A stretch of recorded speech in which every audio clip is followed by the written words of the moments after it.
The Egyptian Empire: power, faith, and eternal statecraft. Imagine a kingdom where the ruler is not seen as a normal human being, but as a sacred figure connected to the gods. Imagine a civilization where the river, the temples, the army, and the economy all work together under one powerful state system. That was ancient Egypt during the New Kingdom. This was one of the greatest political powers in human history. It was not only a land of pyramids, gold, and monuments. It was a civilization that understood how to build authority, protect stability, and survive for centuries. And that is why ancient Egypt still matters today. It gives us a deep political lesson. A state becomes strong when it can unite belief, organize resources, and adapt to changing conditions. The New Kingdom of Egypt, roughly from 1550 to 1070 BCE, was the age of imperial power. This was the time of famous rulers like Thutmose III, Hatshepsut, Akhenaten, Tutankhamun, and Ramesses II. These pharaohs did more than sit on the throne. They represented the state itself. In the eyes of the people, the pharaoh was not just a king. He was a divine ruler, chosen by the gods, standing between heaven and earth. That belief was not only religious, it was political strategy. When a society accepts that the ruler has divine authority, obedience becomes easier. People do not see state power as random force. They see it as sacred order. In ancient Egypt, religion gave legitimacy to government. The pharaoh was the center of unity, and that unity helped prevent fragmentation. Temples, priests, and royal ceremonies all strengthened the authority of the state. This is one of the first great lessons from Egypt. Legitimacy is power. A state does not survive by force alone. It survives when people believe in it. But Egypt did not rely only on faith, it also relied on organization. The New Kingdom was a highly structured state. The government controlled land, labor, taxation, and grain storage. Temples were not only places of worship, they also functioned like political and economic institutions. They collected goods, managed resources, and supported large public works. The Nile River made this system even stronger. Every year, the river brought life to the land. It provided water, fertile soil, and a natural route for transport and trade. Egypt's rulers understood that controlling the Nile meant controlling the country. That is why the state was deeply connected to agriculture.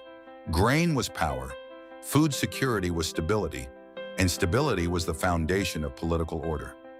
Ancient Egypt also knew the value of wealth. The New Kingdom expanded its influence through trade and conquest. Egypt traded with regions in Nubia, the Levant, and beyond. It imported timber, horses, silver, and luxury items, while exporting grain, gold, papyrus, and manufactured goods. The empire's wealth came from both natural resources and strategic exchange. This matters politically because empires do not grow by pride alone.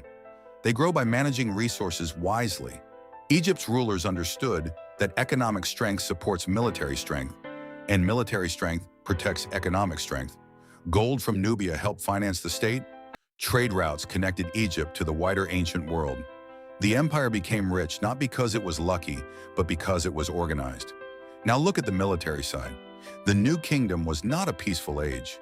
Egypt faced enemies and rivals from many directions, including the Hittites, Nubians, and later the Sea Peoples. To survive, Egypt built a powerful army. It used chariots, infantry, fortresses, and campaigns of expansion. Under rulers like Thutmose III, Egypt became a true imperial power, extending influence far beyond its original borders. But Egypt's greatness was not only in war, it was also in diplomacy. One of the most famous examples is the Treaty of Kadesh, concluded between Egypt and the Hittites after a long conflict. This was one of the earliest known peace treaties in history. That tells us something very important. Strong states do not always choose destruction. Sometimes they choose compromise for survival. Egypt understood that when war becomes costly, diplomacy can preserve the state better than endless fighting. This is another political lesson from ancient Egypt. Power is not only the ability to fight, power is the ability to choose the right method at the right time. Egypt also showed flexibility inside its own borders. It did not try to control everything through constant direct force. Local elites, priests, and regional administrators were allowed to play important roles. That helped the central government maintain loyalty without collapsing under its own weight. The empire used a combination of authority, religion, administration, and local cooperation. This balance helped Egypt remain strong for a long period. Many empires rise quickly and fall quickly because they become too rigid. They depend too much on one leader, one army, or one idea. Egypt endured because it built systems. It turned belief into unity, resources into strength, and flexibility into survival. That is why the new Kingdom of Egypt remains one of the greatest examples of political civilization in world history. So what should modern leaders learn from ancient Egypt? First, a state must build legitimacy. People must believe that their government has purpose and authority. Second, a state must control and protect its resources.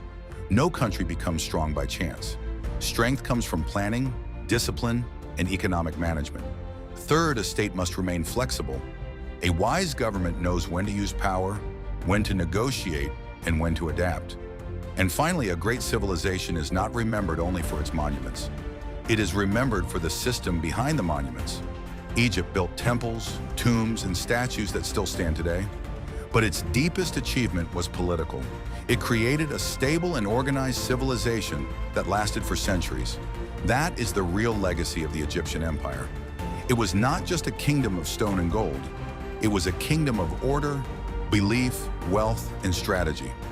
I am Daniel, and this is the political story behind one of the world's greatest empires.